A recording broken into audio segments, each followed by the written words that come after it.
They said it would be a big, beautiful bill that would change the course of American economics forever. Yet, can you believe that in more than 1,000 pages of this ambitious legislation, not a single syllable addresses cryptocurrency, digital assets, or the most talked about phenomenon in the financial world? Bitcoin? That's right. The United States Senate passed the massive new budget bill championed by Donald Trump, and it contains zero direct references to crypto, no special provisions, no major regulations, and absolutely no unexpected breakthroughs for the blockchain faithful. What's really going on behind those thick Senate doors? Why did this legislation emerge with no nod to a sector that many believed would be one of the cornerstones of a modern American economy? Today, we will dissect this perplexing turn of events. We are going to explore what Trump's past comments on Bitcoin and other cryptocurrencies have been, how pro-crypto politicians like Senator Cynthia Lummis attempted to carve out a place for digital assets within the bill, and why their efforts failed. Plus, we will look at the frustration many miners and stakers feel about so-called double taxation. By the end of this journey, you will have a deeper understanding of the convoluted web of political promises, crypto lobbying, and the hidden complexities shaping America's financial future. In this deep dive, I want you to keep your mind open to a few key questions. Could this new budget bill signal a future pivot away from crypto, or is it just a temporary setback? Did political compromise bury some of the more progressive ideas for cryptocurrencies in the final text, or was there never a real plan to include them in the first place? And how could the absence of crypto provisions in such a significant piece of legislation possibly affect the dynamic relationship between blockchain technology and the political arena? Let's rewind just a bit to set the stage. Donald Trump, the 45th President of the United States, had often portrayed himself as a forward-thinking leader with an eye on everything that might strengthen the American economy. Over time, however, his statements about cryptocurrency have zigzagged unpredictably. One moment, he'd suggest that Bitcoin was a scam or question its reliability. The next, he would tweet about wanting to see more innovation in America, potentially welcoming new forms of financial technology. This contradictory stance left many members of the crypto community uncertain about whether to see him as an ally, an obstacle, or simply a wild card.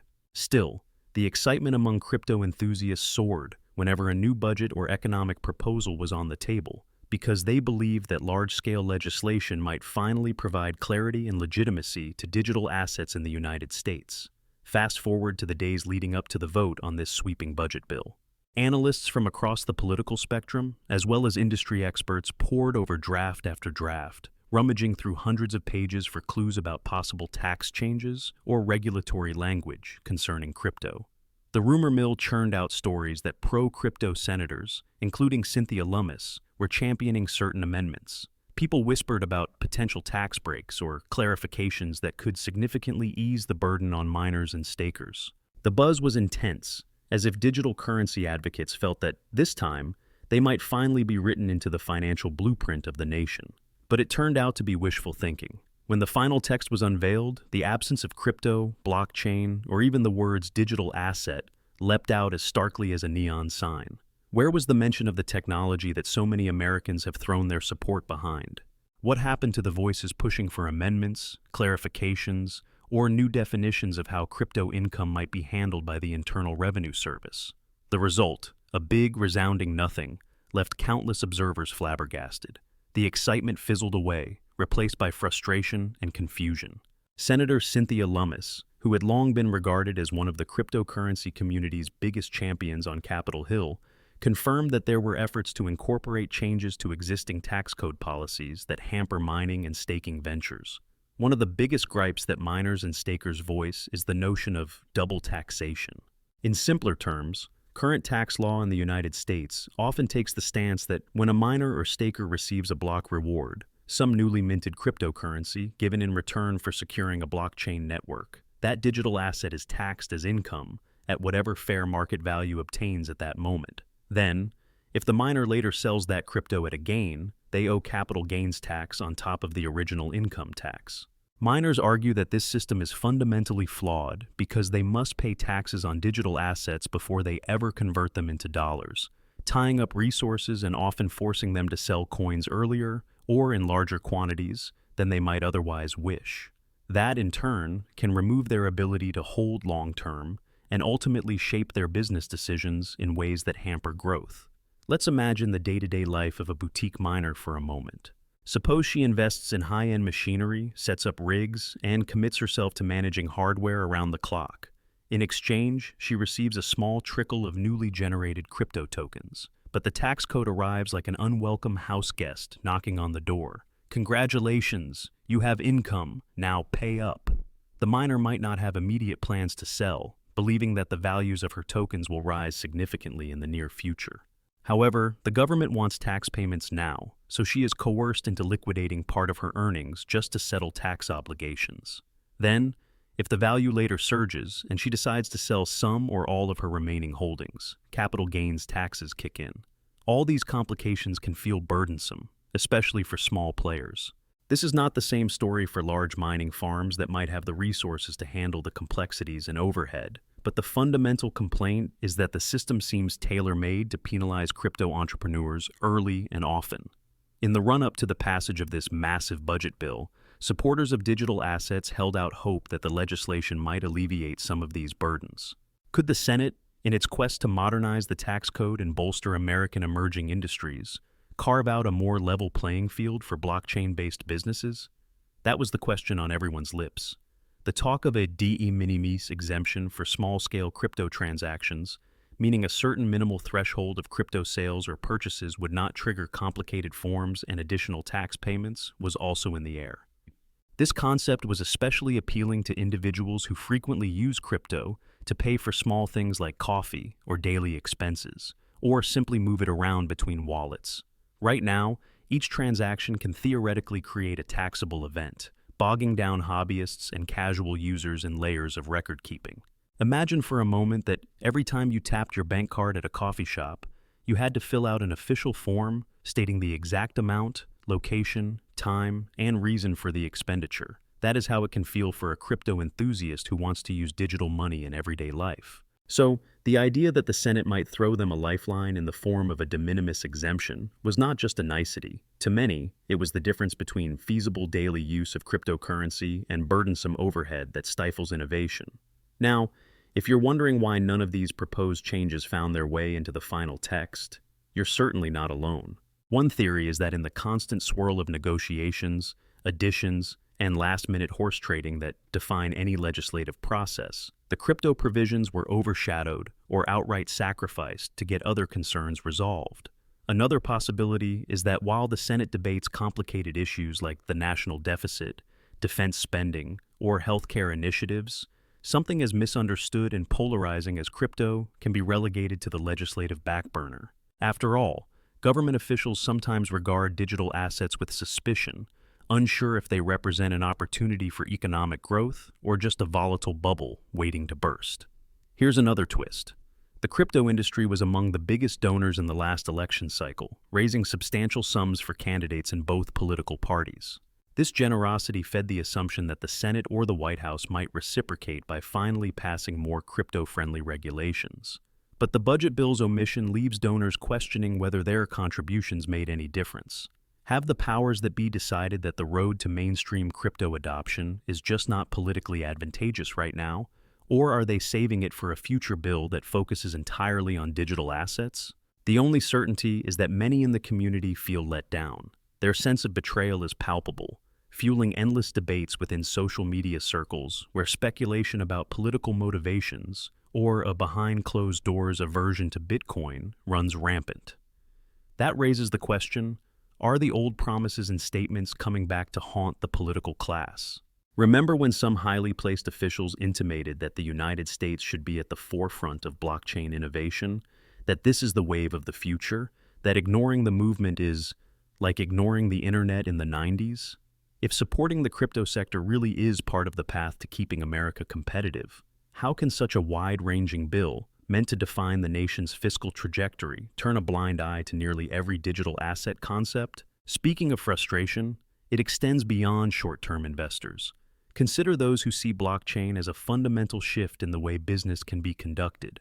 They believe that distributed ledger technology might help with transparency, reduce corruption, expedite global transactions, and provide stable financial instruments for communities that lack traditional banking. Some of these believers are not your typical moguls. They are innovators, developers, small-scale entrepreneurs, and everyday folks who dream of a world where money moves freely and fairly. In their eyes, the passing of this budget without any nod to crypto is like naming a new national highway system, but excluding roads where future vehicles might travel. Likewise, Senator Lummis's efforts to ensure that block rewards are taxed differently from immediate income might be more than a niche concern. If the United States remains stuck in archaic or cumbersome tax practices, entrepreneurs might flee to countries where the framework is clearer or more inviting to crypto-based businesses. Could this cost America its chance to be a global leader in blockchain development and usage? A leadership role that many would argue is not guaranteed, but must be actively cultivated? At one point, watchers pinned hopes on what some described as quiet negotiations behind the bill. Certain Senate insiders were rumored to be warming up to the idea of explicitly defining terms like digital asset and virtual currency, so that the major agencies, such as the Internal Revenue Service, the Securities and Exchange Commission, and others, would have consistent guidelines. Right now, one of the biggest nightmares for American crypto participants is the lack of coherent policy among different regulatory bodies. The possibility that the new budget might unify these definitions had major appeal, but that did not happen. Instead, the final text breezed through the Senate floor with its main focus on spending, project appropriations, and a host of other issues that overshadowed crypto. And so, we arrive at a critical juncture. The bill is now out in the open, on its way through final approvals and ultimate implementation, and the crypto industry is left with more questions than answers. Will there be separate standalone bills that address concerns like double taxation, the de minimis threshold, or new definitions for digital assets? Or has the political class just signaled that crypto is not a priority on the current agenda? By contrast, some observers see this as a good thing, albeit in a roundabout way. They argue that no mention might be better than a punitive or restrictive mention. After all, legislative attempts to regulate or define crypto in a half-baked manner could end up harming the industry more than helping it, since it might be saddled with rules that its authors do not fully understand. From that perspective, the best outcome might be to let technology evolve while officials study, consult experts, and carefully craft better rules. But for the miners and stakers who have demanded immediate relief, that kind of optimism might sound like whistling in the dark. Their reality is that they are still taxed as if they are receiving tangible income the moment their new tokens appear in their wallets. Many of them see no sign that the government is listening to their concerns, and they may feel that the minimal approach, simply ignoring crypto for now, means that they remain stuck in a policy limbo where confusion reigns. If you are intrigued by the history of how governments have sometimes driven away innovation through ill-conceived or delayed legislation, you might see parallels to the development of the internet. In the early days, some local or federal rules failed to grasp the nature of the new digital frontier, stifling growth in the process. Only after major tech companies and public pressure demanded updates did the legislative environment begin to encourage the internet's expansion. Are we witnessing a similar pattern with cryptocurrency, or will lawmakers act swiftly once they see the disruptive potential brush up against mainstream commerce? You may be asking yourself, but what about those big campaigns in the last election cycle, the nearly $200 million in donations from crypto industry supporters? That money seemed to buy a lot of influence. Did it just vanish with no real return on investment? Lobbyists, insiders, and watchers of Beltway politics might retort that sometimes the full effect is not immediate. Influence can slowly seep into future bills and committees. Yet for now, it is undeniable that many in the industry expected a more direct acknowledgement of their concerns in this bill. They ended up with a stark reminder that, in politics, nothing is guaranteed. By this point, you might be wondering if there is any sense of comedic irony or a silver lining. After all, lawmakers spent countless hours haggling over line items that matter to them. Various defense line items, infrastructure allocations, social programs. Meanwhile, the entire wave of crypto conversation was left in the dust. Some advocates are joking that if the Senate wants to appear modern and forward-looking, they might want to do more than sprinkle the word innovation into speeches. It is reminiscent of somebody proclaiming, "I love technology," but continuing to use a typewriter for daily tasks. Yet, It is precisely that conflict, a government that claims to be up to date while ignoring a pivotal sector, that has people on edge. Miners, stakers, and other participants have demanded an invitation to the table, a voice in shaping how their earnings and activities are regulated. Instead, some feel that door was slammed shut. No matter how you slice it, the friction between what was promised in some of Trump's earlier statements or the rhetoric of pro-crypto politicians and what was actually delivered in the final text of this bill looms larger than ever. Now, let's pause for a moment and ask ourselves, do you find this story eye-opening? If you do, and you appreciate getting an in-depth look at how politics tangles with technology, please consider sharing your support. Let us know what moment in this story resonated with you the most. After all, when voices like yours join conversations around government policies, it sparks the momentum that can eventually lead to reform. So, what's next for crypto in the United States? One possible route is separate, crypto-specific bills that might address these concerns directly without being lost in the avalanche of a massive budget. There are murmurs of legislative proposals focused solely on digital assets, some of which aim to clarify definitions and unify regulatory approaches. Will these proposals see the light of day in the near future, or will they languish in committees, overshadowed by larger, more urgent national issues? Another avenue is the court system. Sometimes regulations, or the lack thereof, provoke lawsuits or set off challenges from industry groups, forcing courts to interpret laws in ways that guide future legislation. For instance, if enough mining operations band together and claim that they are being unfairly penalized by tax laws, originally designed for more conventional income, they might try to get a judge to weigh in. Judicial decisions on these matters could ripple across the industry and create a sense of direction that the Senate so far has failed to provide. Meanwhile, a question looms over the White House itself.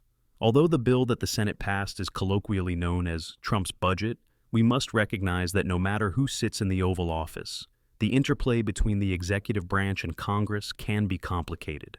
Perhaps a future administration, regardless of party affiliation, will be more explicitly pro-crypto, with staffers who deeply understand the technology's subtleties. That could usher in an era of clarity and thoughtful regulation, provided the right wave of public sentiment pushes lawmakers to act. Historical patterns sometimes show that major changes come when the public grows loud enough. If we recall the saga of net neutrality or other technology-driven movements, those often hinged on popular sentiment amplified by social media. With crypto, we already see millions of enthusiasts who are not shy about speaking up. Their continuing activism might be the spark that leads a future iteration of this or the next big budget bill to contain more explicit, supportive, or at least clarifying language about digital assets. But for now, the momentum is stuck in neutral. Then there is the perspective of skeptics, who question whether the absence of crypto language is truly a missed opportunity or a savvy political bypass. They argue that digital currencies simply are not stable enough or proven enough to influence a landmark budget. Their logic posits that writing crypto provisions into a bill that addresses trillions of dollars could legitimize something that might later implode, leaving taxpayers in the lurch. If you subscribe to that viewpoint, you may feel relieved that the Senate avoided jumping on a bandwagon that still has a relatively short track record compared to centuries-old financial institutions and well-established systems. Yet, one cannot deny that the underlying technology has shown remarkable staying power and continuous innovation.